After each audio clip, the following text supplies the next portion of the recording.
Welcome to the 5th edition of the Alula Tour. It's the start of the 2025 cycling season, and what better way to kick things off than by battling for victory in some of the most breathtaking scenery Saudi Arabia has to offer. 118 riders from 17 teams will take the start line this Tuesday, and there's something for everybody over the next 5 days. Sprints, punchy climbs, and the ever-present threat of echelons. One of the standout names here is Tom Pidcock. The British star is set to make his debut for Q36.5 after leaving the Ineos Grenadiers over the winter. Yeah, I felt a big weight off my shoulders, big sense of relief, bit sense of freedom. So it was really refreshing and motivating. Refreshing to come somewhere new. I've never raced here before. Yeah, nice new experience. Stage wins or GC this week? Yeah, both. They will come together, I think. The Alula Tour always attracts a stellar sprint field, and the man to beat is no doubt Tim Merlier. He won 2 stages and the points jersey last year.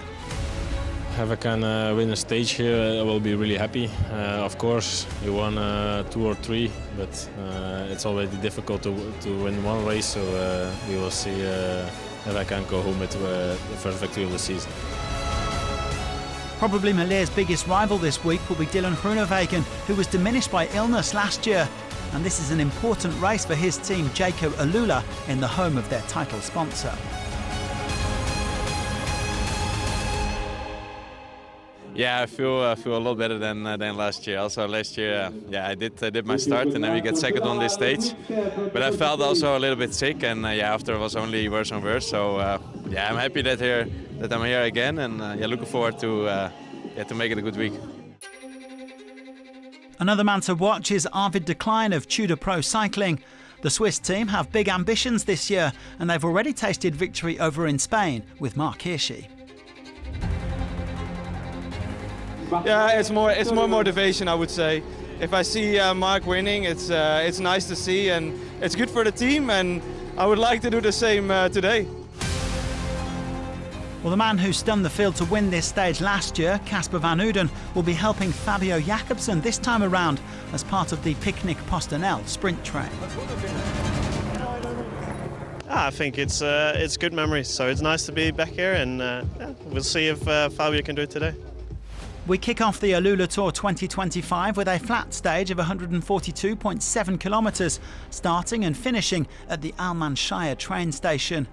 There will be 2 sprints in the most active rider competition, no doubt for riders in the breakaway, and then a bonus sprint with just over 10k to go as the riders cross the finish line for the second time. The fast men will then gear up for their first proper shootout to give us the first leader of this 5th edition.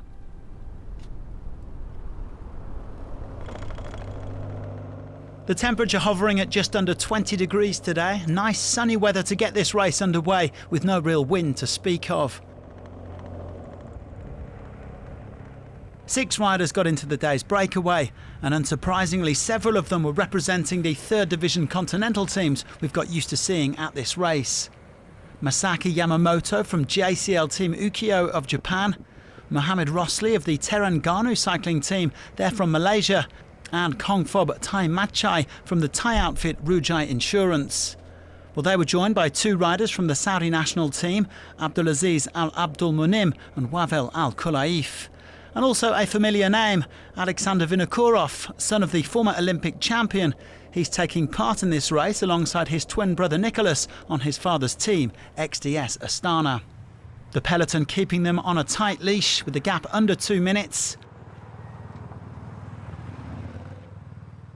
Well, here are the riders who have won this race, the last 3 of them victorious on the Queen stage to the sky views of Harata Wairid. The defending champion Simon Yates isn't here, but his Jayco Alula team are still hoping for plenty of success with Groenewegen, as well as their GC hopeful Eddie Dunbar, who won 2 stages of last year's Vuelta a España.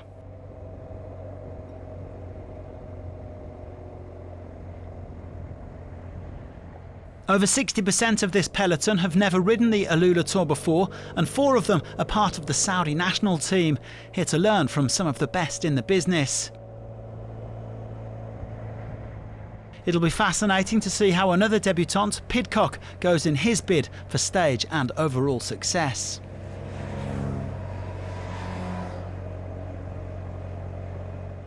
The breakaway were soon making their way past the remarkable Mariah as the two Saudi riders were dropped.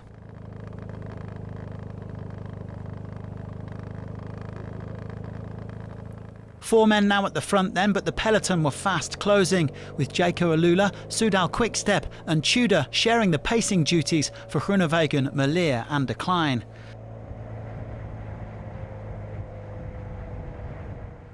And one of the stage favourites then had a minor issue with around 40k to go. Merlier quickly back underway on a new bike, and he was soon back in the bunch.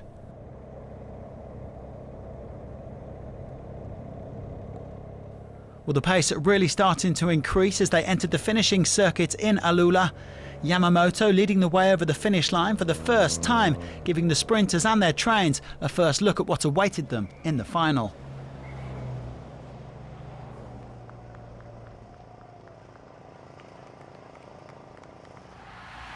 The breakaway all swallowed up then with under 20k to go.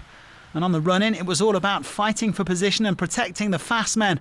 But that made for a nervy peloton. And in the last 5k, several contenders went to ground.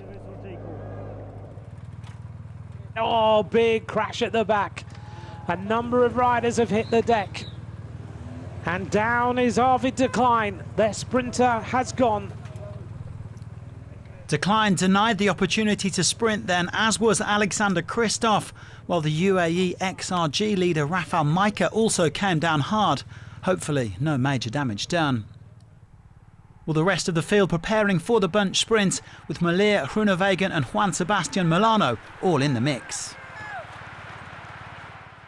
Big acceleration from the Soudal Quickstep team. It's been 3 hours and 10 minutes of racing, but now the sprint starts and they look, Moschetti is there. Big move, right hand side, here goes Tim Merlier. Merlier all the way to the line. Milano is on his wheel. Milano tries to challenge Tim Merlier. There was never any doubt. European champion, Merlier wins stage 1 of the Alula Tour.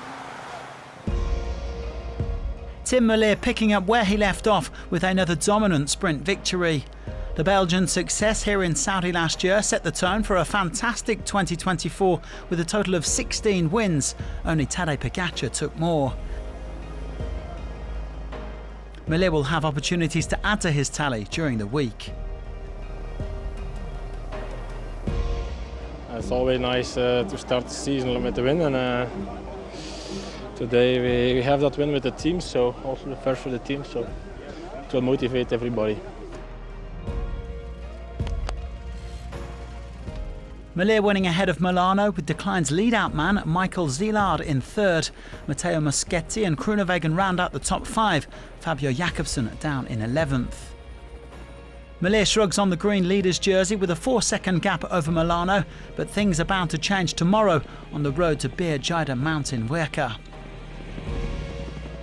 The European champion also holds the red points jersey he's hoping to conquer for the second straight year. Milano, who will wear it on his behalf tomorrow, is 3 points back. Frank van den Broek, who helped Romain Bardet to take yellow at last year's Tour de France, is on top in the youth classification. He took 1 second at the late bonus sprint. And Mohamed Rosli is our most active rider, just ahead of Yamamoto. Join us again on Wednesday as the punchers and climbers take centre stage, and thanks very much for watching.